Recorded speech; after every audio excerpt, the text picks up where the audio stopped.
YouTube.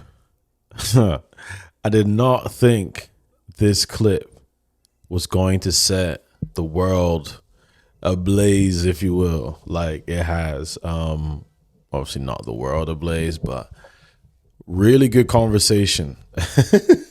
Really good conversation around the negative step. I was following the trend. I saw a video I really liked from an athlete from a recent training session, and almost paying homage to Marcel Jacobs, who's I think he's the best at it. A lot of athletes do this, but I think I want to shift this conversation to the foot placement. This seems to be the issue that most people had with this video or this technique. To have an understanding of what rules can we break, what rules are set in stone, and what rules are kind of gray area up for subjectivity. But what made sense to me was in the acceleration.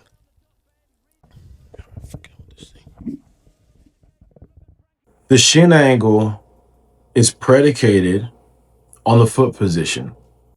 If I put my foot in front of me in the acceleration, creating a braking force, the shin will go vertical, I will pop up, I will be pushing downward.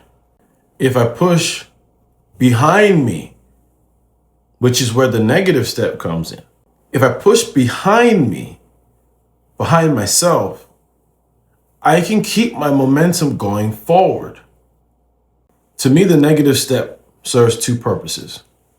Number one is to maintain the shin angles and the direction that the athlete is moving. Number two is to optimize front side mechanics.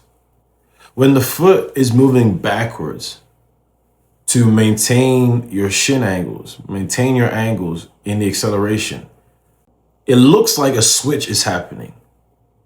I've watched Marcel Jacobs and I was trying to figure it out. As soon as he's done pushing, the leg is in front of the body and it has to move back.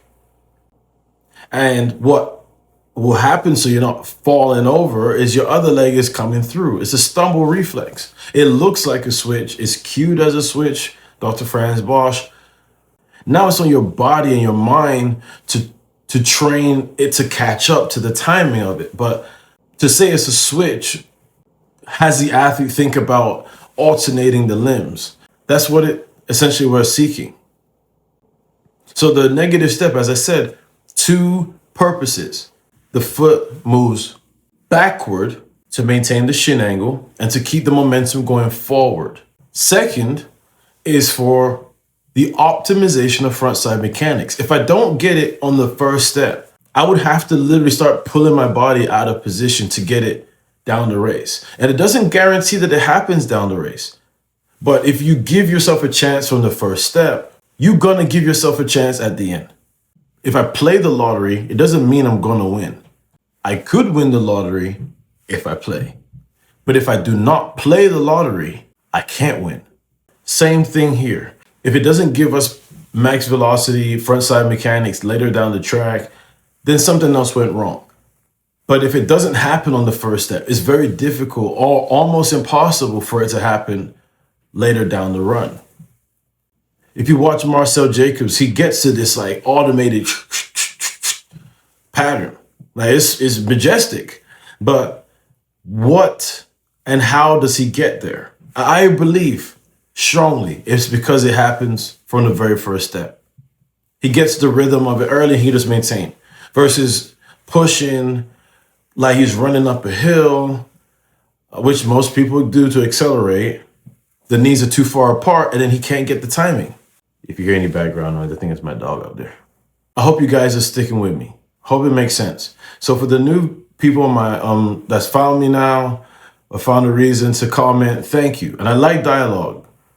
I don't mind a debate. I don't mind inquisition.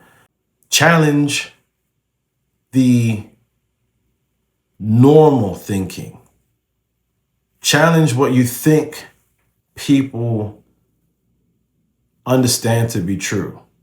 I love the story of the Canadian bobsled team or skeleton team, I believe, who had to find a solution to beat the US. And they went to a sprint start versus the two-hand start that the US was using. I love that story. Because if everyone thinks that this is the way it's supposed to be done, you look like the crazy person trying to go against the grain. Or you can just trust what you're seeing. Like, comment, and subscribe. Appreciate your time. Till the next one. Peace.